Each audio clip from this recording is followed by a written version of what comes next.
Magic items, one of the best parts of Dungeons & Dragons, and we're going to talk about 5 of them you've probably never heard of right now. First one we're going to talk about is the Eldritch Staff. This is a very rare staff that has 10 charges and grants a +1 to attack and damage rolls made with it. This is actually a very unique staff comparatively to others like it, specifically because of how you use the charges. Rather than expending the charges to cast a spell, you can instead expend them to use one of 2 abilities, either Eldritch Attack or Eldritch Escape. That's a tongue twister. Eldritch. Eldritch. Eldritch Attack is, well, it's an attack, but not what you might think. Essentially, you can expend up to 3 charges when you hit a target with the staff, and you deal an additional d8 damage per charge spent. By putting that into damage terms, a quarterstaff is versatile, so it can deal a d6 or a d8 depending upon if you're wielding it one-handed or two-handed. So if you make an attack with this staff, you could deal 4d8 damage plus your strength modifier plus 1 damage, which is actually a very respectable amount of damage compared to other melee items. This is a staff made for everyone, not just spellcasters. You too can have a fancy walking stick, but that is also only one of the abilities. Eldritch Escape allows you to use your reaction when you take damage and spend 3 charges to turn invisible and teleport yourself up to 60 feet from where you were standing. This ability is amazing at getting the hell out of dangerous situations. Not only do you teleport away, but you also turn invisible until your next turn, and depending upon how your DM wants to run this, it makes you near impossible to damage until you become visible again. Since you're invisible when you teleport, there is no way a creature could technically know where you are. At worst, the creature still gets disadvantage on any attacks against you, which is still damn good. Anyways, it is a very unique staff, and honestly one you should consider taking a look at. The second item on our list takes us into the wondrous world of origami as we take a look at the strangest item on our list, the folding boat. This item is exactly what it sounds like. It is literally a boat that folds in on itself to make a box that is slightly smaller than a bread box. Not that anyone knows how big a bread box is nowadays. I don't think I've ever seen one, and I'm like, I'm old.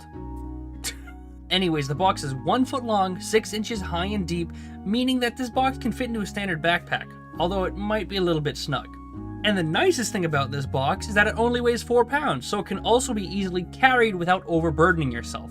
The even nicer thing about this is that the box can turn into a boat, which I kind of already said, but what I mean to say is the box can turn into one of 2 types of boats, a small or medium, where the small version can carry up to 4 medium creatures, and the medium version can carry up to 15 medium creatures.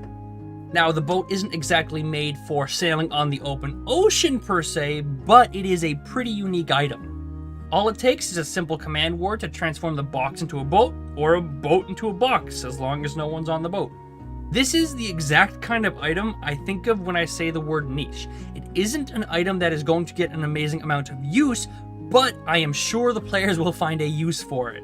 Whether the players use this as an actual boat or as an Acme Anvil kind of situation, this will surely garner some interest from some imaginative players. Anyways, I'm sick of origami. Next up on our list of magic items is not so much an item at all, it's actually a tattoo, and that would be the Coil and Grasp tattoo. This tattoo gives you an ability called Grasping Tendrils, where the tattoo literally lifts from your skin and reaches out towards a creature within 15 feet of you. The creature then must make a DC 14 strength save, or they are grappled by the tendrils and take 3d6 force damage. This item is arguably one of the coolest visual kind of items I can think of. You lift your arm up, revealing a large black tattoo which then sprouts inky tendrils from your forearm. They then shoot out towards the creature, grasping them in a terrible, writhing mass of dripping black ink. That sounds pretty freaking cool if you ask me. Now, the item isn't exactly super powerful. 3d6 isn't exactly a whole lot to write home about, and the grapple effect isn't really a difficult DC to make. But since this is an attunement item, you can essentially use this ability as many times as you like. Yes, it does take an action to use, however, nowhere in the item does it say you cannot use this tattoo against another creature while you're grappling one more. And that right there is why I think this item is great. A 15-foot range grapple, while it is easy to technically avoid, is a very powerful tool that can be incredibly helpful to any player. And depending on your DM, you may also be able to argue the ability to move the creature while you're grappling them. It's not technically raw as written in the item, but I would probably allow something like that since you're essentially force choking someone with your inky tendrils. That sounded really dirty. But anyways, that's up to your DM and what kind of game you're running. Enough, no, I'm not doing that. Nope, anyways, boop, cut this. Next up, we have the Wand of Binding. This wand is similar to others and works on a charge system holding up to 7 charges at any given time. You can expend these charges for using one of 2 abilities. The first is that the charges can be used to cast a spell, either hold monster for 5 charges or hold person for 2 charges. The DC for these spells is also pretty decently high, requiring a 17 to resist, meaning that there's a decently good chance your spell will succeed. The second purpose for the charges is that you can use an ability called Assisted Escape. You can use your reaction plus 1 charge to give yourself advantage on a saving throw against being paralyzed or restrained. And considering saves for effects that would paralyze or restrain PCs are generally a stat that spellcasters really wouldn't usually prioritize, this is an incredibly clutch tool to get out of a dangerous situation. Oh yeah, there's actually also a third option as well. If for some reason you're grappled, you can use a charge to give yourself advantage on any check to break a grapple. Again, another situation where a spellcaster would be really hard pressed to get out of makes it slightly easier. Either way, the spells this wand gives you access to are already incredibly helpful, and I would be happy if it was just that. But since you get an added bonus of providing some extra safety, this item goes from good to something that you should definitely be on the lookout for. It's definitely a clutch item that you can pull out in case you ever find yourself in a less than ideal situation. And now we come to the final item on our list for today, which would be the Gauntlets of Flaming Fury. When wearing these gauntlets, you can use your bonus action to ignite any weapon or weapons that you're holding in each hand that deals an additional d6 fire damage. The great thing about this is that the flames are a one-time activation and they last until you either sheath your weapon or let go of your weapons. So theoretically, you could just keep your weapons in your hands all day and they would always have the added fire damage. All day. But that might be a little bit too metagamey.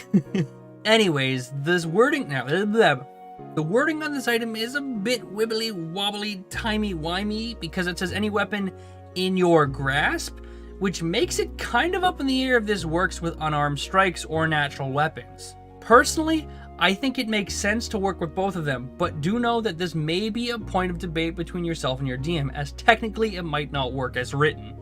Either way, just imagine a barbarian holding an axe in each hand, and all of a sudden those axes burst into flame, he rages and charges at an enemy while screaming his bloody head off. Since it adds to every attack, that is a lot of extra d6 to add on to anyone who gets multiple attacks. These gauntlets, while they're not game-breaking, are definitely worth keeping an eye out for whenever you're in the market for some cool new magic items. But anyways, that is 5 new magic items you have probably never heard of. Now, I have made other videos like this, so if you're interested, I have linked those in the description box below for you to check out. Also, if you have any magic items that you think are super interesting, let me know in the comment section below. I read every single comment, reply to almost all of them, and who knows, I might even feature it in my next video. Thank you very much for watching, and I will see you on Friday.